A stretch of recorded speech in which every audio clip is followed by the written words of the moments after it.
Welcome to Discovering. Tonight, we're taking a trip to the Keweenaw for a taste of Thimbleberry Jam. We buy all of our berries locally. Everything is made in small batches. Then we'll stop in at a historic UP bar that opened in 1913. From there, it's down to Escanaba for the 43rd annual Steam and Gas Engine Show.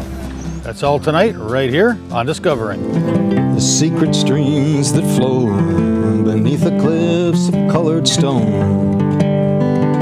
Forest thick and healthy with birch and pine and oak.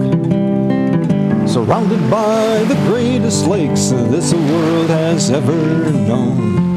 The black bear's awesome presence as he roams the hills and fields. Call of the timber wolf, the loon's lonesome trill, the eagle soaring high above, the trout lies deep and still. These are what I treasure, the only way I measure feelings that I have for this fine land. There is so much to discover when you're a long-time lover of northern Michigan.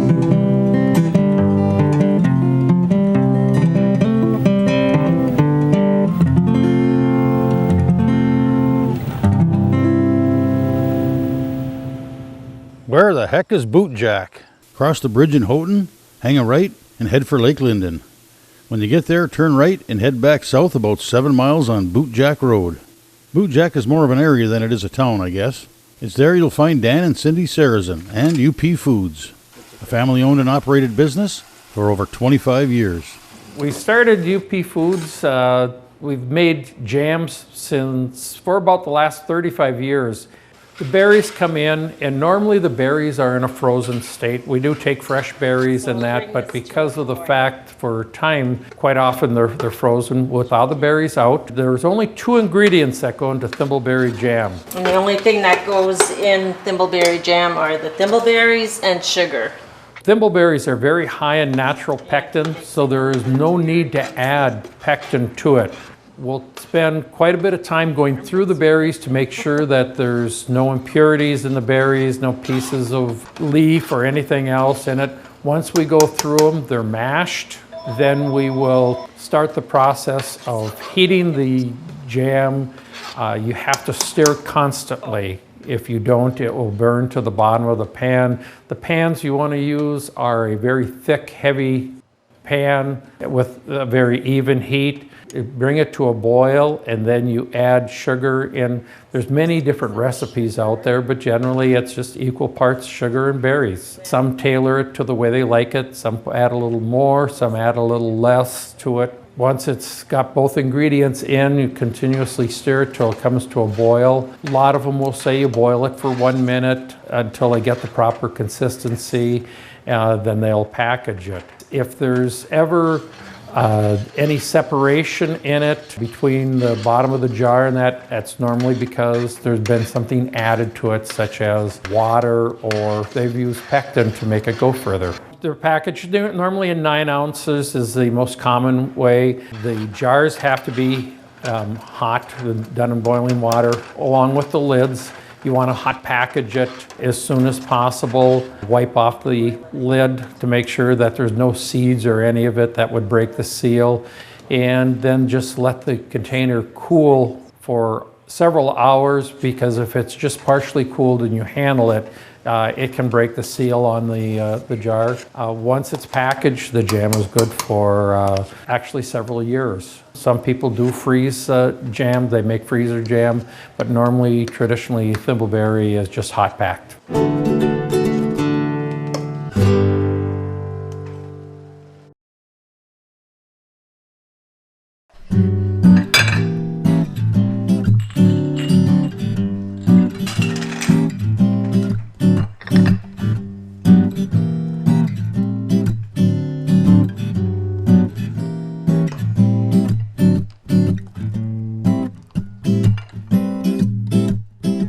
When I retired, we decided that we were going to expand, and we built the facility we have. It's been a full-time venture ever since, and we did that in 2009. We greatly increased the amount of products that we make.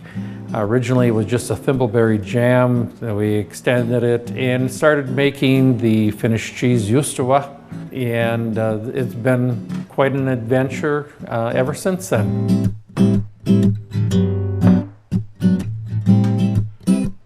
The products that we carry are local products made in the Upper Peninsula. We make our Thimbleberry Jam, wild blueberry, raspberry, blackberry, all of the different flavors of jams we make. We also make different types of syrups. We handle pure maple syrup, but we also make blackberry, raspberry, and blueberry syrups. We make several other products such as antipasto, which is a very old-time family recipe that was passed down. Chow chow, bread and butter pickles. We make pickled beets, and those are all grandma's type recipes that we make. Everything is made in small batches, so we can control the quality.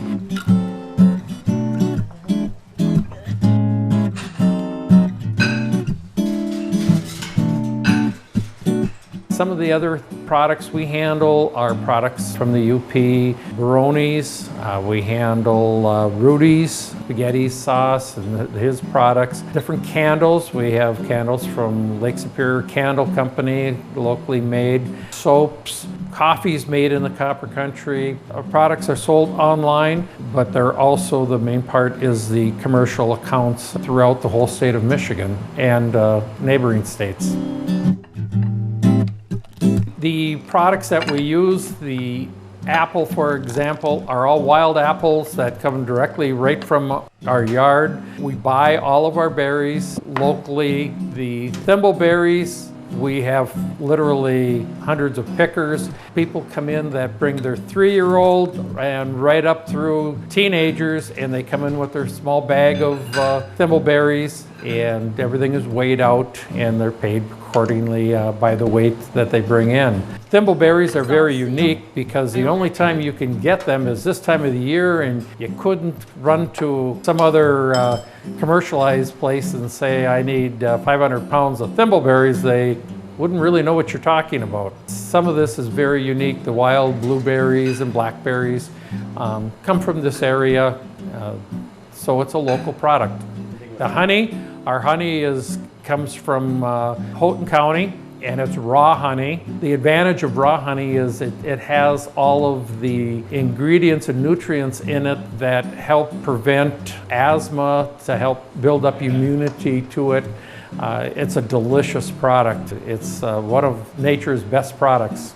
We try to keep it as natural to the area and localized as possible in all of our products. Justoa, or squeaky cheese, is a very unique cheese. It's a Finnish product that came over to this area because of the high number of Finnish descendants that came to the Copper Country.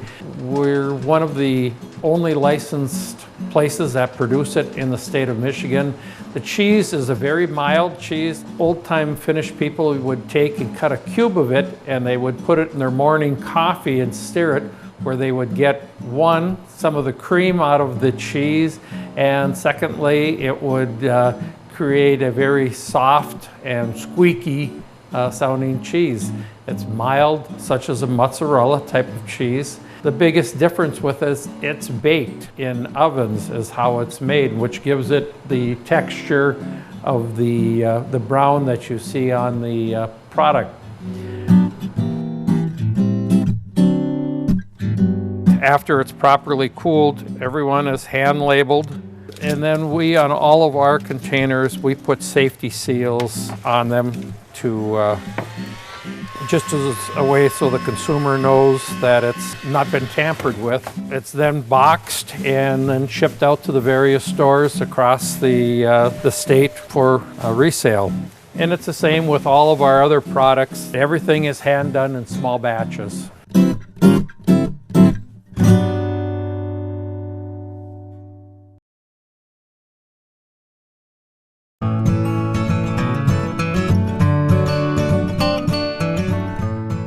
Just a bit down the road from UP Foods is a great piece of UP history.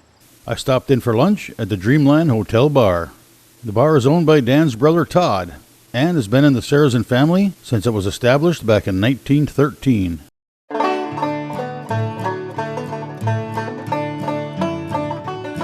My name is Todd Sarrazin. I'm a descendant of Norbert Sarrazin. Came here from Canada in the 1850s and homesteaded a bunch of property here. Left for a while, went out to California, came back. Went through life as a farmer, a logger, different things like that.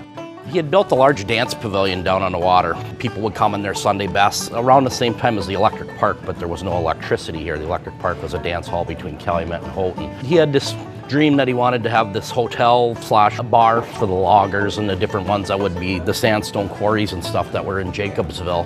And he built this place. He started building it in 1911 and it was finished in 1913. And its grand opening was July 13th of 1913. A family by the name of Remier ran it first. They ran it up until Prohibition and then it was closed for a while. Then the Benini family, when Prohibition ended, they leased it and they ran it till 1942. And then my father came home from World War II and reopened it, and he ran it until 1998, and then my sister and I took it over in 1998. You know, it was originally built as there was 10 rooms upstairs. It was run as a hotel at first, but then the Benini family, I don't think that they really ran it as a hotel. My dad never ran it as a hotel. He remodeled the whole thing upstairs into a 5-bedroom family home. But if you can see from some of the architecture and stuff that the back bar itself came from another establishment of some sort. We think it was built between 1880 and 1900. The bar itself is about 29 feet long, and at the top of it is one mahogany plank. It's not glued together, that it's 18 inches wide.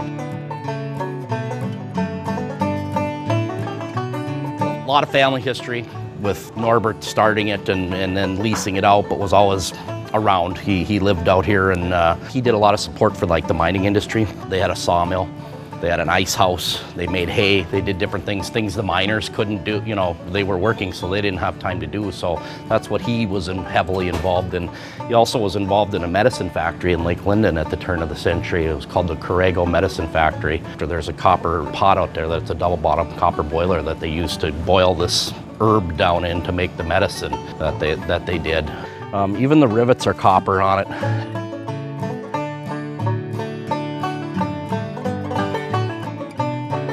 My mom, years ago, she was gonna make a planter out of it, so she cleaned this outside up, and it's held up. I mean, she did this in probably 1980, and we haven't done anything to it since. We never even made a planter out of it. We have some history on the walls. We have some pictures of some of the old buildings that did stand at one time that are gone now. There is a schoolhouse that was part of this that is still standing. It's in pretty rough shape. The original homestead is gone. Another family that's been in Boot Jack for many years, and this was the Rowe Farm. It was established in 1866. That farmhouse still stands, so that barn still stands along with other buildings now, but shows you the shape of the road. There was never electricity here until 1947, but you can see the poles. There was a telephone exchange out here in 1915. Moose, my dad's uncle sent to him from Oregon. And we don't have the letter that came with it anymore, but this drawing came with it. The uncle was a storyteller. There was a story that went with it about how he was fishing and came along this moose and its foot was caught in a tree, and I don't know. We ended up with the moose head out of it somehow. So that's been here since in the early 60s. We changed the outside appearance a little bit. It started a couple years ago. We went to put in a new air conditioner in the wall. Some of the shingles on the outside needed to be replaced, and then we ended up tearing off the whole deck because there was round pillars and posts and the wooden deck and railing in that then. And then when we rebuilt it, we had to build to code, so that we had to put the ballasts closer together and stuff like that. So we completely rebuilt the whole porch. Another family project.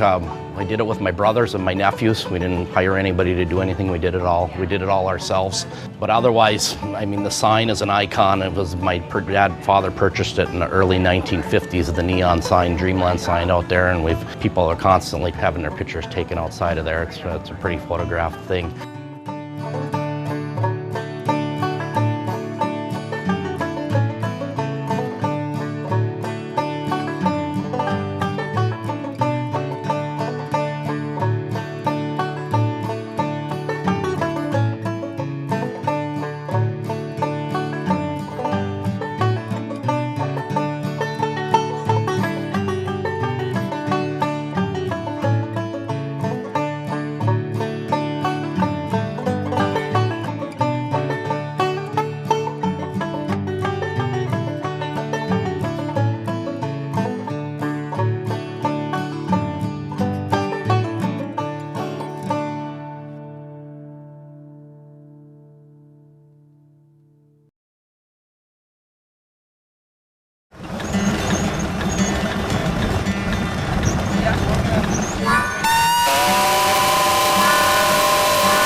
Basically what we have here is our 43rd annual show, UP Steam and Gas Engine Association.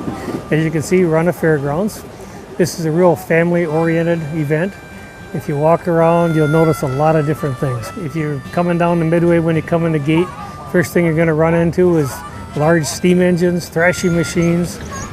Some of the large steam engines were built around 1910, 1900. Very interesting, very large piece of machinery, very heavy piece of machinery. That attracts a lot of kids. You'll see kids will stand there and they'll look at this monster going by and they'll say like, wow, what is that, Dad? So it's kind of an attractive thing to look at. As you pass that, you'll come past antique cars.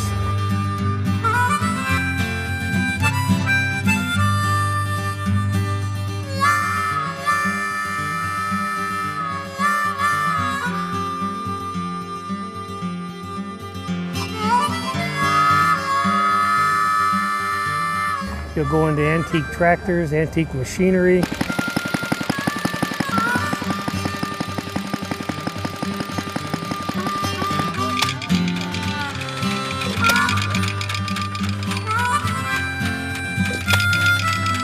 as you keep progressing down the midway, you'll come to the Gun and Knife Show, which is a Marble Arms Company show. You come down a little bit further, you go into flea market, really large flea market. And as you walk around, you're going to see flea market people all over the place. We have a large indoor flea market, probably the largest flea market in the UP.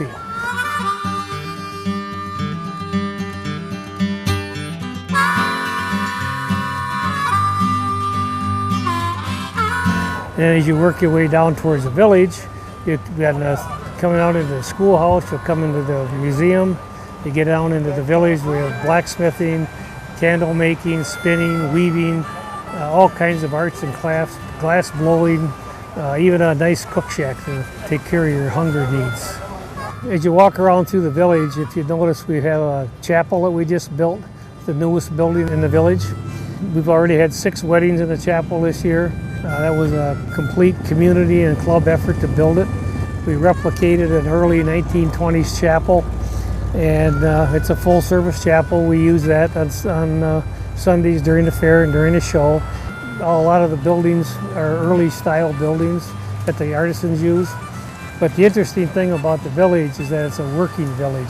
If you go in a glass blowing shop, you can watch the glass blower make glass. They'll blow glass, they'll melt glass, make all kinds of different ornaments. Really interesting. Another building that is fairly new is the railroad depot. We put that up a few years ago, and the Model Train Club in Escanaba mans that for us. And that has become a very interesting display for children. They go in there, they just stand there and they're struck all watching trains and running around and all of the decorations and buildings and things that they've built. Makes it really, really interesting. Then of course you can go down to the sawmill. The sawmill that we have was built in 1861, and we run that daily during the show. Get a lot of interest in that. That's kind of a man thing. The men like watching the sawmill because they get to see what the sawmill does, how it ran. And you compare that to a sawmill from today, and it's a big, big difference. So then of course we got a lot of other different types of machinery, like this gas engine we got here alongside of me. These typical one-cylinder gas engines were used on a farm, and they were used for anything that you'd use an electric motor for today. So they came in all kinds of different sizes, shapes. And if you had a washing machine, you could buy a small one to run a washing machine. If you had a larger machine, like a small thrashing machine, you could buy one to run that. Really interesting equipment to look at and enjoy. When you walk around and look at tractors, you'll find tractors that will run anywhere from the real early 1900s all the way up to probably in the 1950s and 60s.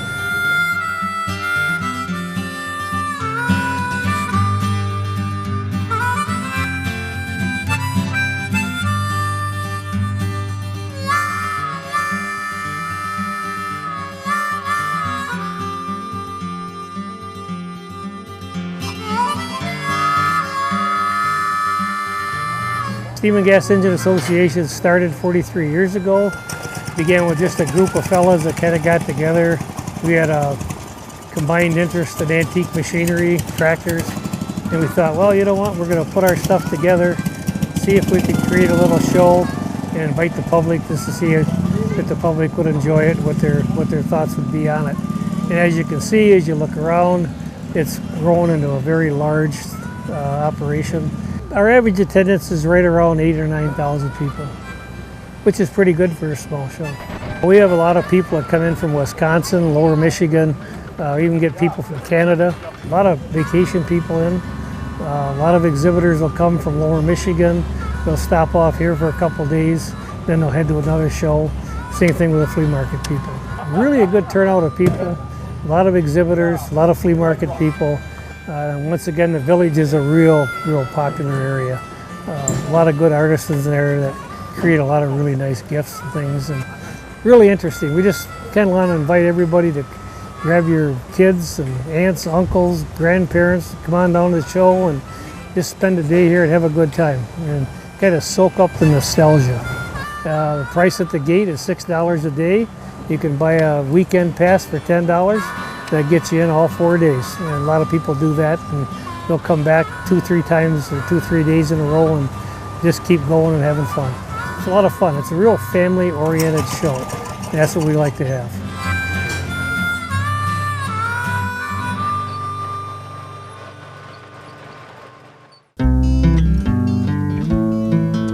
Well, that's it for this week.